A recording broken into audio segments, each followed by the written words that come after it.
Hola a todos, bienvenidos a una nueva edición de Novanet Live, esta iniciativa de Novanet que pretende acercar el deporte y la tecnología para, de una manera amigable y simpática, pues pasar un rato agradable todas las semanas. Esta semana tenemos un invitado de excepción, nos acompaña Victoriano Rivas, que, bueno, pues la vida de Victoriano la verdad es que es apasionante. Empezó jugando al fútbol en el Club Deportivo Manchego, porque él es de Ciudad Real, y luego pasó de ahí directamente a las categorías inferiores del Athletic. Pasó luego por el Getafe, también pasó por el Valladolid, por el Levante y me reserva para el final que estuvo en el mejor equipo que existe en la humanidad, que es el Betis, que es el gran equipo del que todos somos grandes admiradores. Después de su estancia en Primera División, subió el Getafe a Primera División, que luego le preguntaremos cómo se vive el subir un equipo a Primera División. Después de eso pasó a ser entrenador, estuvo entrando en segunda al Nastic, luego al Getafe B, se fue a Bélgica, al KSV Roeselare, y ahora está entrenando en Shanghai, como segundo entrenador con Quique Sánchez Flores. ¿Me equivoco en algo? ¿He dicho todo más o menos bien? Bueno, la última etapa, buenas tardes, lo primero. La última etapa sí que ha sido en Shanghái, pero esa terminó hace unos meses. Terminó ya hace unos meses. Y Okay. creo que Luego por nos ahí nos contará. hemos dejado la etapa de futbolista en China. No sé si no me ha parecido no escucharla, pero bueno, Pues también mira, la repasaremos. ahora repasamos. Bueno, empecemos por el principio. Cuéntanos, o sea, ¿cómo fueron tus inicios en el fútbol? Bueno, pues recuerdo empezar a jugar al fútbol desde muy pequeñito. En mi casa el fútbol gustaba mucho porque mi padre era un apasionado, tuvo que dejar el fútbol por una lesión con 20 años, se le daba bien y se vivía desde muy pequeñito. Y recuerdo desde los 7 años empezar a jugar ya en las escuelas deportivas de Ciudad Real. Bueno, después sí, es verdad que por ahí aparece que jugué en el Manchego, es el equipo y era el equipo importante de la ciudad. Lo que pasa que, bueno, la realidad es que jugaban en un equipo que se llamaba Caja Rural Alarcos, que solo tenía equipo hasta categoría juvenil, que llegó un momento que se fusionó, después de yo marcharme al Atlético de Madrid, como tú dices, cuando acabé la etapa de cadete segundo año, yo juvenil de primer año ya lo hice en el Atlético, pues se fusionó con el Manchego, quiero recordar. Pero bueno, yo siendo cadete conseguí un ascenso a División de Honor con el Juvenil Nacional del Alarcos y de ahí, pues bueno, pues tuve la suerte de que los ojeadores del Atlético de Madrid, en aquel momento Antonio Seseña, pues me viesen con ese juvenil, que realmente me vieron en un partido que iban a ver a otro compañero, a otro jugador. Y Eso. bueno, pues las cosas del fútbol que yo les cuento mucho a mis hijos y que cuando he estado con gente joven en categoría juvenil, que tuve una época pequeñita en el Levante y luego en el filial del Getafe, pues les he contado que a veces no sabes dónde te va a aparecer la oportunidad. ¿Cuándo firmaste tu primer contrato como profesional? Bueno, pues supongo que en el Atlético de Madrid, una vez que ya acabó la etapa juvenil, hombre, sí que es verdad que a los que veníamos de fuera ya nos pagaban una pequeña retribución en categoría juvenil, pero bueno, no se puede considerar contrato profesional. Pero cuando ya entras a formar parte del filial del Atlético de Madrid en Segunda B, yo había debutado también en Segunda A cuando el filial estaba en Segunda, pues ahí yo creo que a los 19 años, entiendo, por ahí más o menos, pues firmas un contrato que ya se puede considerar profesional. Pasas al Getafe. Bueno, sí, justo cuando acabo ese sexto año en el Atlético de Madrid, pues ya llevaba 2 años en el filial en Segunda B, no tenía salida al primer equipo y había que salir. Y bueno, y acabo en el Getafe, en un Getafe que acababa de ascender a Segunda A con Felines, Fíjate. ese año estaba en Segunda B, acababa de ascender a Segunda A. Firmo en el Getafe, tuve unos comienzos difíciles porque, bueno, el míster, pues la verdad que en aquel momento yo creo que no, pues de esas cosas que pasan, ¿no? Que me firma el club, pero el míster no tenía muy claro que yo fuese a jugar y me pegué prácticamente toda la primera vuelta sin jugar. Pero bueno, también superé aquella situación y acabé pues jugando toda la segunda vuelta. También hubo un cambio de entrenador y bueno, pues todo eso hizo que me consolidase en el club y que al año siguiente pues hiciésemos una temporada histórica para el club como fue la temporada del ascenso, ¿no? Ese segundo año mío en el Getafe fue cuando con Josu Uribe conseguimos un ascenso que hoy por hoy es histórico, ¿no? Porque desde entonces el Getafe, salvo la temporada hace 2 o 3 temporadas que volvió a descender, pero que ascendió automáticamente, pues ha estado en primera división. Valladolid, Betis, Levante, Getafe y luego a China. Sí, pues tuve un año cedido en Valladolid, el Betis. Ujú. Volví al Betis, también después de un partido dramático, que también es unas experiencias que he vivido en el fútbol. Yo he cedido el Betis al Valladolid, el Valladolid y el Betis se juegan en la última jornada, nos jugamos la última jornada el descenso, el que palmase de ese partido, aunque había otros implicados, se iban para segunda y yo tenía que volver al Betis, con lo cual, bueno, pues fue un partido Complicado. dramático. No lo pude jugar por unos problemas musculares, por suerte, Pues menos mal, porque si no sí, sí, vaya trago. por suerte, pero bueno, fue un partido dramático. Entonces, bueno, después vuelvo al Betis en segunda, también tuve un año complicado y consigo reengancharme en primera división en el Levante y ya del Levante, después de año y medio, me marcho a China, que me compra un equipo chino, con 31 años era una oportunidad también para vivir una experiencia y bueno, pues para allá Cuéntanos, fuimos. Pues cuéntanos, eso, háblanos de los chinos. pues te puedes imaginar. Una experiencia para mí en lo deportivo y sobre todo una experiencia vital tremenda. Yo no sabía dónde iba, o sea, me hablaban de la ciudad donde iba y no sabía ni situarla en el mapa. ¿Dónde estaba? Eh, En medio de la nada. Era China profunda. Una ciudad se llamaba Guiyang, en la provincia de Guizhou. Eran 5 millones de chinos en la ciudad, lo que pasa que allí es como si fuese un pueblo. Ujú. Y bueno, pues yo me planté en Shanghái, que estaba el equipo de pretemporada, y la verdad que gracias a eso también, bueno, me planté en Shanghái, me planté en Shanghái que para mí fue una experiencia, fue mucho más fácil el acceso a China porque el primer mes lo pasé de pretemporada en Shanghái, ¿no? Shanghái he tenido la suerte, ahora os contaré, de poder vivir este año allí, el año pasado allí ya como entrenador y es una ciudad que, bueno, que te facilita mucho todo, sobre todo cuando vas a un país como China. Pero Ujú. mi ciudad, pues bueno, es que no había nada no estaba nada occidentalizada y el equipo encima era nuevo en la ciudad, vivimos en un hotel los 2 años con todo el equipo, o sea, fue como una concentración de 2 años, íbamos a entrenar en autobús, comíamos el primer año comíamos y desayunábamos juntos. Yo ya el segundo año hablé con los dueños y les dije, mira, yo la cena ya no la voy a, bueno, ni yo ni Rafa Jordada, que era otro español que vino conmigo, la vamos a hacer nosotros por nuestro lado porque necesitábamos oxigenarnos un poco, Claro. pero deportivamente fue muy bien y eso también ayudó a que la experiencia fuese mejor, ¿no?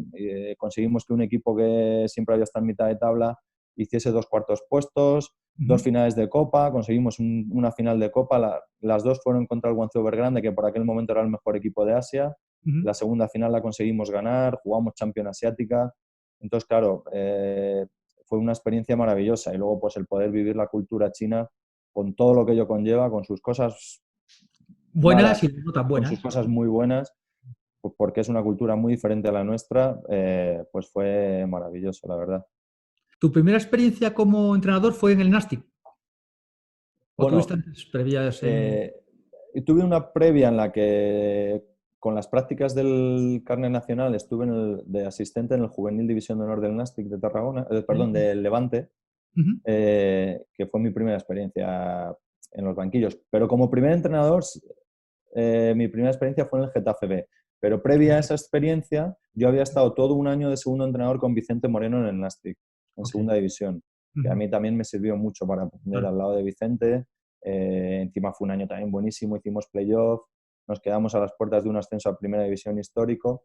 Y bueno, pues ahora, justo ese verano, yo también tenía la inquietud de moverme cerca de la familia, mi mujer igual, y por el camino surge la opción, Ángel Torres me ofrece la posibilidad de coger el filial y bueno, se juntaron las dos cosas y decidí arrancar mi carrera como primer entrenador en el filial del Getafe. Vuelves a casa de alguna manera. Sí, bueno, pues venía un club que conocía, el club no había cambiado prácticamente, habían pasado bastantes años, pues casi 10 años yo creo que habían pasado, si no recuerdo mal, no estoy seguro ahora mismo, pero sí, era un buen momento, ¿no? Era un buen sitio para empezar mi carrera como primer entrenador y siempre le estaré agradecido a Ángel que me diese esa oportunidad. Y de ahí a Bélgica y vuelta a China. Bueno, previo, ¿no? Hay un par de cosas antes. Al final de esa temporada, el Nastic intenta contratarme para las últimas 3 jornadas y bueno, pues el Getafe decide aceptar. Yo ya había decidido que no seguiría en el filial porque bueno, no se habían conseguido los objetivos y también quería tomarme unos meses de reflexión, pero por el camino en Nastic se estaba jugando la vida. Yo había estado el año anterior allí, ya, ya, ya habían cesado a un entrenador, habían cesado a Vicente, que fue con el que estuve yo, iban a cesar a otro entrenador y me ofrecen o me piden que vaya a echarles un cable para esas 3 últimas jornadas. Y allí me planté y, y bueno, pues conseguimos sacarlo adelante, ganamos los 3 partidos y salvé al equipo. Me Fíjate. ofrecen seguir y bueno, pues sí que es verdad que ahí fue una decisión difícil para mí. Yo decido no continuar, no coger al equipo el año siguiente por circunstancias personales, porque decidí venirme a Madrid por acercarme a casa y por otras circunstancias decido no cogerlo. Pero bueno, luego en enero me vuelven a llamar y ahí ya no pude decir que no otra vez. Volví en enero a coger el Nastic ya en segunda, pues con más tiempo por delante. Y bueno, es verdad que las cosas se torcieron al final. Me cesaron a falta de 3 jornadas, las cosas del fútbol. El año anterior lo cogí a falta de 3 y ese año me cesaron a falta de 3. Pero bueno, fue una experiencia también muy buena. Y de ahí sí que, bueno, ese verano paro y en noviembre o así, pues me voy a Bélgica también a un proyecto de unos amigos que eran los dueños del club en el que estuve jugando en China. Me piden también que les eche un cable con un club que tenían allí, el KSV Roeselare. Y bueno, pues allí que me planté también en una competición que no conocía, en un contexto totalmente diferente para mí, teniendo que dirigir en inglés, que para mí era un reto, Claro. pero me apetecía mucho, la verdad. ¿Y cómo maneja un entrenador ese vivir continuamente en la cuerda floja, que sabes que siempre es el culpable del entrenador? O sea, cuando no van a echar a todo el equipo, pues echan al entrenador, cosa que todos hemos comentado en alguna ocasión, ¿no? ¿Cómo se prepara un entrenador mentalmente para soportar eso que es muy duro? Bueno, desde mi corta experiencia, estos 4 o 5 años como entrenador, ya he tenido la oportunidad de vivir situaciones Claro. dramáticas y lo que intento es vivir igual en la victoria como en la derrota. O sea, intento que no me afecten los resultados a la hora de tomar decisiones, a la hora de planificar, a la hora de alinear, a la hora de dirigirme al jugador, a la hora de dar un día o 2 de descanso. Con esto que consigues, te abstraes un poco, ¿no? de lo que es la vorágine del fútbol, esos altibajos que te marcan los resultados y tratas de focalizarte un poco solo en lo que tú puedes controlar, porque al final tú, al igual que yo le digo mucho a mis jugadores, que solo pueden controlar lo que ellos hacen, su trabajo, y que se centren en eso, ¿no? En todo aquello que ellos pueden controlar. Lo que pasa afuera es muy difícil que lo controlemos y muchas veces lo que pasa afuera es lo que nos hace pues, tomar decisiones precipitadas, lo que dice la prensa, lo que dice la afición, lo que dice, bueno, evidentemente tienes que tener en cuenta todo lo que pasa a tu alrededor. No se trata de abstraerte por completo, ¿no? Pero sí que tratar de entender que forma parte del juego, que si ganas vas a ser la leche y si pierdes vas a ser el entrenador más malo del mundo y partiendo de esa base, focalizarte en tu trabajo e intentar que todo eso no te afecte, pero que no te afecte ni en las malas ni en las buenas, ¿no?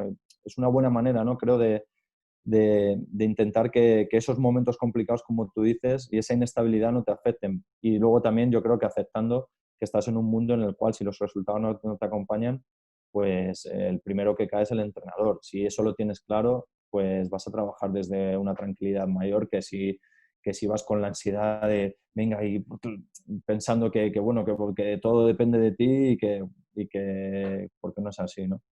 Bueno, y para finalizar, ¿planes para el futuro?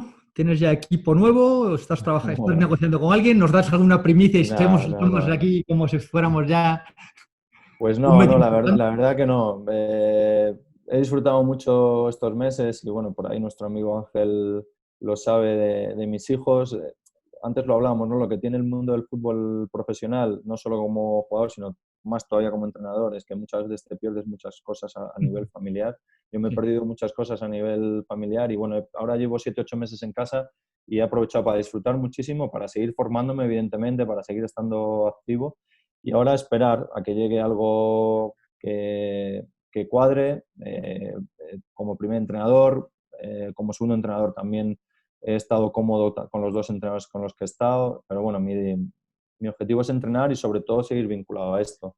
Es verdad que ha venido un momento complicado con todo esto del COVID y está todo como un poco raro, ¿no? Que hasta que no arranque no sabemos qué va a pasar. Pero bueno, el objetivo prioritario ahora pues es eso, seguir estando visible, seguir estando formado, seguir viendo fútbol, seguir teniendo conocimiento de jugadores y sobre todo pues ser accesible a todas esas competiciones a las que yo tengo acceso. Evidentemente ahora mi objetivo no es entrenar al Betis o al Getafe en primera división a corto plazo porque es inviable, ¿no? Entonces tengo que controlar otro tipo de competiciones y de ligas y de equipos. Pues Nano, muchísimas gracias por acompañarnos, mucha suerte en el futuro y a todos los que nos habéis acompañado hoy, pues también agradeceros que hayáis estado en esta nueva edición de Novanet Live. Pues Hasta nada, la semana. un placer haber estado aquí con vosotros. Gracias, Nano. Novanet SM, la herramienta de gestión federativa más avanzada del mercado. Novanet SM es una herramienta que permite realizar un cambio estructural en los distintos entornos de una federación o asociación deportiva. Facilita de forma importante la gestión, organización y control de las tareas propias de la federación o asociación. Novanet SM integra las distintas áreas de gestión interna y de todas las delegaciones sectoriales o territoriales. Es modular y adaptable, capaz de divulgar la cultura federativa entre los miembros de su comunidad.